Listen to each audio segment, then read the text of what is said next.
नमस्कार दोस्तों। आज बात करते हैं उस देश की जो खुद को दुनिया का सुपर पावर कहता है, अमेरिका। बट अभी अमेरिका भी सवालों से घिरा हुआ है। मेरा सवाल यह है, अगर किसी देश की अपनी पॉलिटिक्स ही अनस्टेबल हो तो क्या वो सच में पूरी दुनिया को लीड कर सकता है? एग्जैक्टली इसी से अमेरिका आज जूझ रहा है। पहले यूएस के अंदर झांकते हैं।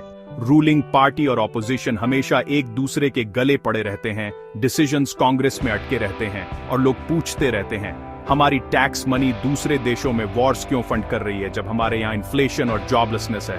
इस सब कैओस के बीच अमेरिका अपनी फॉरेन पॉलिसी बना रहा है एंड वहीं पर चीजें मेसअप हो जाती हैं। फर्स्ट, रशिया और यूक्रेन की बात करते हैं। यूक्रेन वॉर में अमेरिका सबसे बड़ा प्लेयर है, वेपन्स, मनी और मिलिट्री हेल्प भेज रहा है।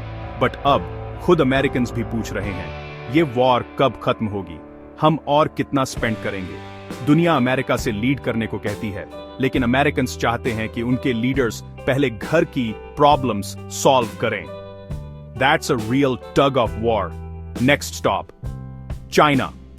अमेरिका जानता है कि चाइना सिर्फ एक और कंट्री नहीं है, it's a challenge. Taiwan, South China Sea, tech wars, इसीलिए यूएस क्वाड और ऑकस जैसे अलायंसेस बना रहा है ताकि चाइना को चेक में रख सके।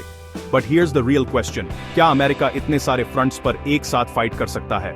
Now middle east, US Israel Palestine conflict में पीस की बात करता है, कहता है कि ईरान के न्यूक्लियर प्रोग्राम को रोकना चाहता है। बट ग्राउंड पर ये सब मिलिट्री बेसिस, वॉरशिप्स और पावर गेम्स के बारे में है। यहीं पर अमेरिका के डबल स्टैंडर्ड्स दिखने लगते हैं। यूरोप और नेटो का क्या? अमेरिका चाहता है कि यूरोपियन कंट्रीज अपनी सिक्योरिटी पर ज्यादा खर्च करें, बट जब कोई क्राइसिस आती है तो सब अमेरिका की तरफ देखते हैं हेल्प के लिए, और अमेरिका फिर से फंस जाता है। Here's the real debate. US के अंदर एक साइड कहती है अमेरिका को वर्ल्ड्स पुलिसमैन बने रहना चाहिए, दूसरी कहती है पुट अमेरिका फर्स्ट, बाकी की चिंता बाद में। That's why US foreign policy कभी टफ लगती है, कभी सॉफ्ट। और इंडिया के लिए, अमेरिका इंडिया को एक स्ट्रैटेजिक पार्टनर मानता है, स्पेशली चाइना को बैलेंस करने के लिए। डिफेंस और टेक कोऑपरेशन बढ़ रहा है, बट इंडिया क्लियर है, फ्रेंडशिप ठीक है, बट डिसीजंस इंडिया के अपने होंगे। So here's the truth, America घर पर प्रेशर में है और दुनिया उससे बहुत कुछ एक्सपेक्ट करती है।